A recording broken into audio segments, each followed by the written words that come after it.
માલવન ઠાકરની થી હું રંગલાનું પાત્ર ભજવું છું. ગોસ્વામી સીટુડીનું પાત્ર ભજવે છે. સોની સાક્ષી રંગલીનું પાત્ર ભજવે છે અને ગઢવી હીરવા છે તે ગઢવીનું પાત્ર ભજવે છે.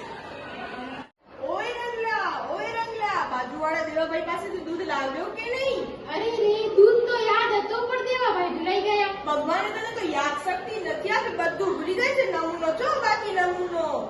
અરે ઓહો હો, બસ કરો ને આ રોજ રોજ ઝઘડા. અરે આ જોને મારો રોયો લંગરો, હું રોજ ભૂલી જાય છે. અરે પણ ભૂલ થાય તો સુધારી નાખાય. આજે જ અમને નિશાળે ભૂલ સુધારણા શીખવ્યું. ભૂલ સુધારણા પણ કોઈ વસ્તુ છે? એ શીખવાની કોઈ ભણતરમાં વસ્તુ આવે છે? હા, નામાના ચોપડામાં હિસાબો લખતી વખતે જ્યારે કોઈ ભૂલ થાય તો તેને સુધારવી તો પડે ને.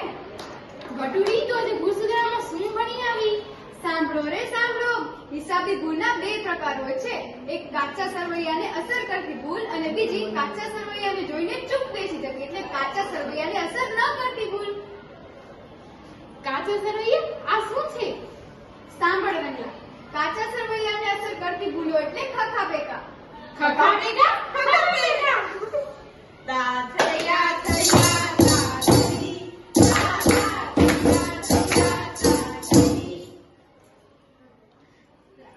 ખખા બેગા તો નામાનો ગરબો લાગે છે, ગરબો. સાંભળ રંગલા, તને ભૂલ સુધારવાનો ગરબો સંભળાવું. ખ એટલે ખતવણીની ભૂલ, ખા એટલે ખાતાની બાકી શોધવાની ભૂલ, પે એટલે પેટાનોંધના સરવાળાની ભૂલ અને કા એટલે કાચા સરવૈયા બનાવતા વખતે બધી ભૂલ. આ ભૂલો યાદ રાખજો કે તે આમનોનમાં નહીં પરંતુ સીધા ખાતામાં જ સુધરે છે. ખખા બેકા યાદ રાખજો. સાંભળ રંગલા, બીજી ભૂલ છે કાચા સરવૈયાને અસર ન કરતી ભૂલો, જેને વિસિકો મૂવ કહે છે. અરે રે, પેલે ખખા બેગા પછી વિશ્રામકો રૂપિયા શું અટપટા શબ્દ લાવી છે તું?